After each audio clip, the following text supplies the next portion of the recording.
December 1937. Somewhere in the Ryazan region, in a village whose name you will never know.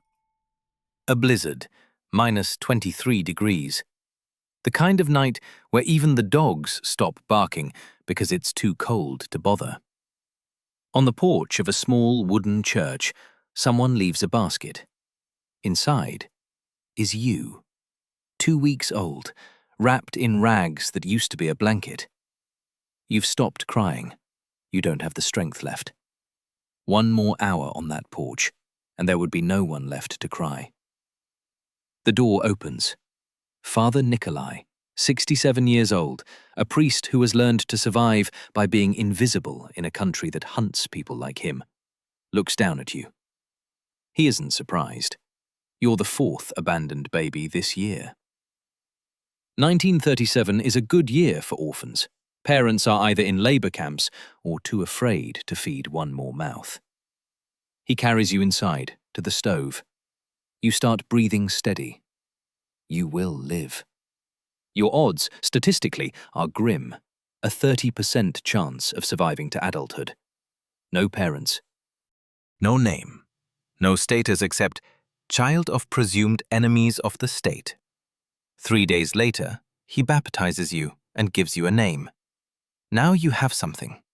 You grow up inside the church, one of 12 orphans sleeping in a 200-square-foot watch house with 3 nuns and an old priest who taught himself invisibility as a survival skill.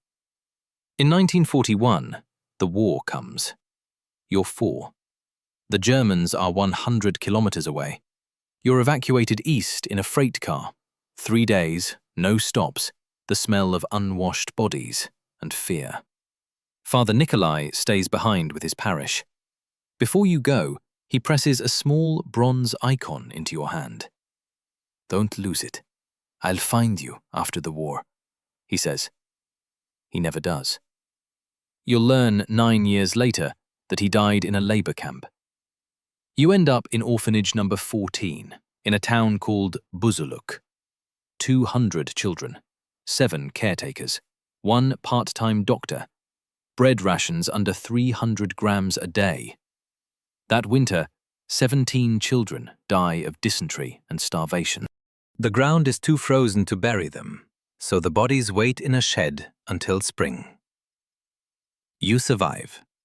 Not because you're the strongest or the smartest. You just survive. Every morning you wake up and think, maybe there will be bread today. At night, when hunger keeps you awake, you talk to the icon in your pocket. It's the only warm thing in an ice-cold world. By 1950, you're 13, and you sneak out of the orphanage on a Sunday, walk 4 miles into town, and find a tiny, crooked wooden church. Inside, 15 old women and 1 exhausted priest. You stand at the door and feel something you have no word for. Something like coming home, even though you've never had a home. After the service, the priest notices your icon. He goes pale. This is from the Church of the Protection near Ryazan, he says. I knew that priest. He wrote to me about you. He said you were special. You don't feel special. You feel like an orphan. But now you have a thread connecting you to the past. You start attending church every Sunday. A serious risk in a country running mandatory atheist education. If discovered, you'll be expelled from the young communists, and that's the end of any future, any career, any education. You keep going anyway. At 18, you graduate from the orphanage with a certificate, a passport, and a factory assignment. 2 paths lie in front of you. The normal Soviet life, factory, army, a room in a dormitory, maybe your own apartment by 40. Or the seminary, which means the end of a normal life. A priest in the USSR is an outcast. His children won't get into university. His family will live in poverty. You take out the icon. It survived war, evacuation, starvation, and cold. You get on a train to the seminary, 7 applicants for every seat. You barely know the material, You were taught in stolen Sunday afternoons by an old priest in a broken-down church. Somehow, you're accepted. Life at seminary starts at 5:30 a.m. Morning prayer, liturgy, breakfast, lectures, manual labor, evening service, lights out at 10. No weekends, no vacations, no personal life. 6 students to a room. Outhouse in the yard. Wood stove heat. For the first time in your life, you eat 3 meals a day, every day. The KGB is everywhere, invisible like air. 1 in 3 students is an informant. In your second year, a man in plain clothes invites you to a windowless room. We know you're an orphan. We know you have no family. We'd like you to report on your classmates. In exchange, a good parish, an apartment, a real salary. You say no, calmly, no speeches, just no. He stops smiling and writes something in his notebook. You just signed your own sentence, a lifetime of surveillance. At 21, you graduate and get assigned to the worst possible post, a bombed-out church in a village called Pokrovskoye, population 300, mostly elderly. Salary 60 rubles a month, less than a factory cleaner makes. The church has no roof, no windows. The iconostasis was burned during the war. Your parish is 3 old women who survived revolution, famine, war, and persecution. You live in a 100-square-foot shack next to the ruins.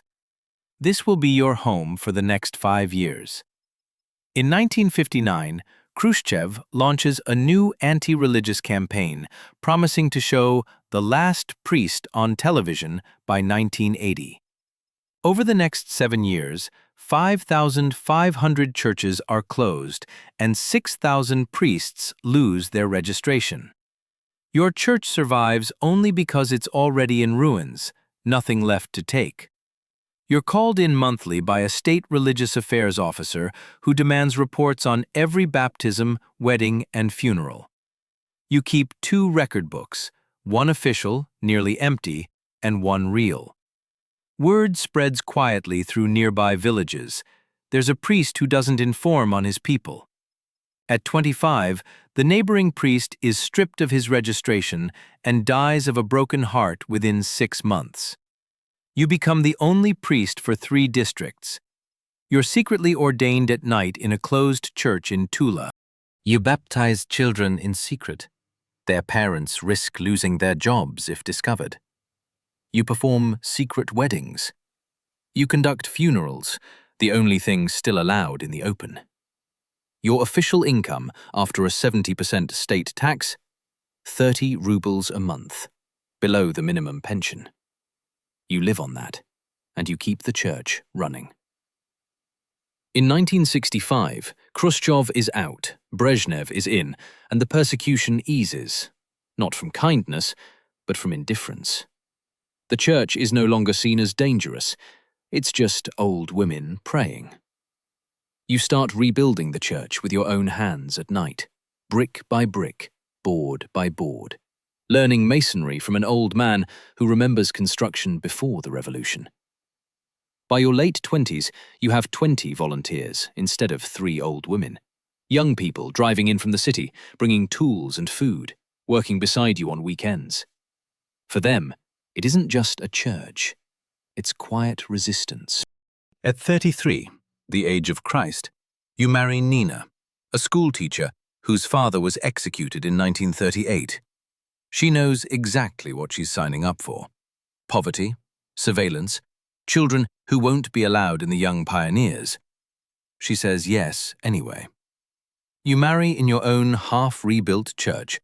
No guests, no rings, no money. Just the 2 of you and 3 weeping old women.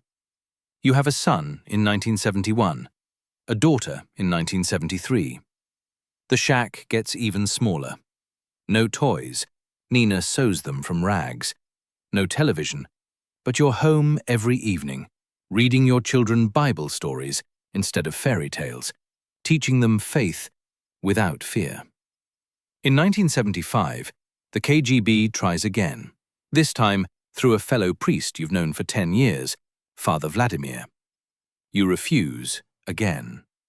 A month later, the first anonymous report against you arrives, accusing you of anti-Soviet agitation. You're called in, yelled at, threatened with closure. But the church doesn't close. You later learn why. You're being used as a showcase. When foreign delegations visit the region, they're shown your church as proof of religious freedom in the USSR. You're an actor in a play you never auditioned for. 3 years later, you learn who's been writing the reports all along.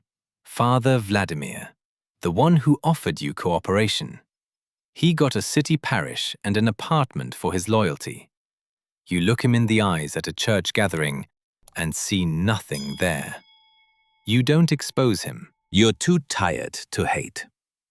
At 45, your wife Nina is diagnosed with stage 4 cancer.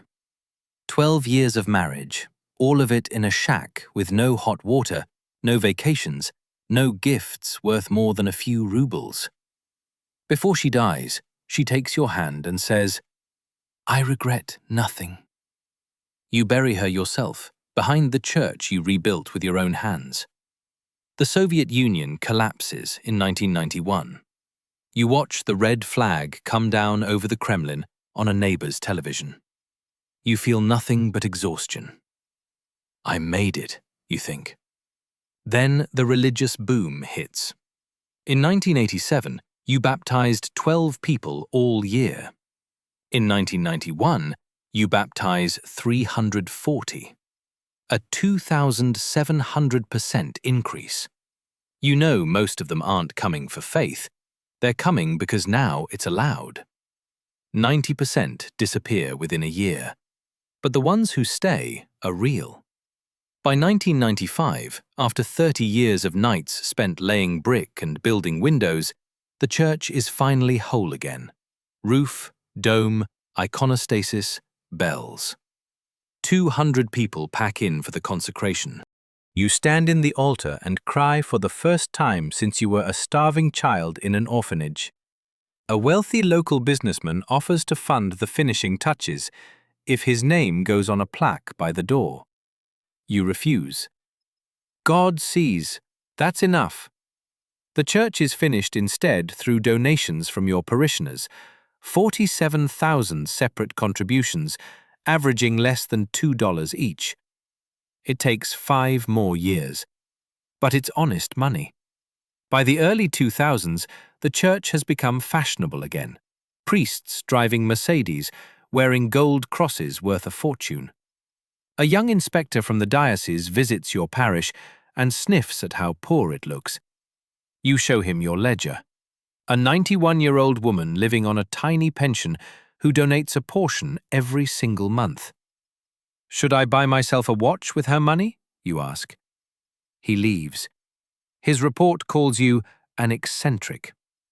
At 71, you're diagnosed with cancer, the same disease that took Nina 26 years earlier. Parishioners raise a huge sum for treatment abroad. You refuse it and redirect every ruble to an orphanage and a school repair fund instead. I've lived my life, you say. You keep serving daily, even after they have to bring you a chair because you can no longer stand through the liturgy. People drive in from across the region. Grown men and women you secretly baptized decades ago as infants, now directors, doctors, teachers, bringing their own children and grandchildren to meet you. You remember every single face. Over 4,500 baptisms across 50 years, and you remember them all. At 75, on Easter Sunday, you serve your final liturgy. Your voice barely holds, but it holds. 3 days later, during Bright Week, considered in Orthodox tradition the most blessed time to die, you pass away quietly in your sleep, in the same small shack where you lived for 54 years. 3,000 people come to your funeral in a village of 200. There isn't room inside the church, so people stand outside in the cold to say goodbye to a small-town priest from a forgotten village. Your life in numbers. 75 years lived, 54 in the priesthood. Roughly 15,000 liturgies, 4,500 baptisms, 800 weddings, 2,200 funerals.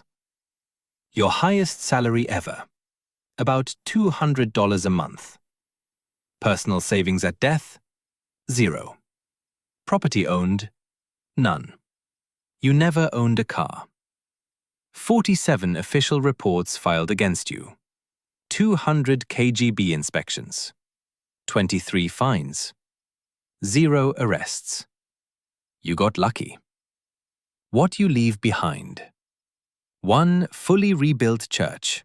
7 men from your parish who went on to become priests themselves. Hundreds of children secretly baptized who grew up to raise their own families in faith. And a modest granite plaque that simply reads, "He served God and the people." Beside it, the grave of your wife, Nina. Finally, together. This isn't a story about a saint from a textbook. It's a story about a man who chose to serve others when he could have chosen himself, who turned down money when it was offered, who forgave the people who betrayed him, and who died in the exact same shack where he started. The stereotype of the priest with the Mercedes exists, and men like that exist too. But so do men like this one. Nobody makes documentaries about them because there's nothing sensational to report. Just the truth. And the truth is boring. 50 years of service in poverty, ending in a 200-square-foot shack.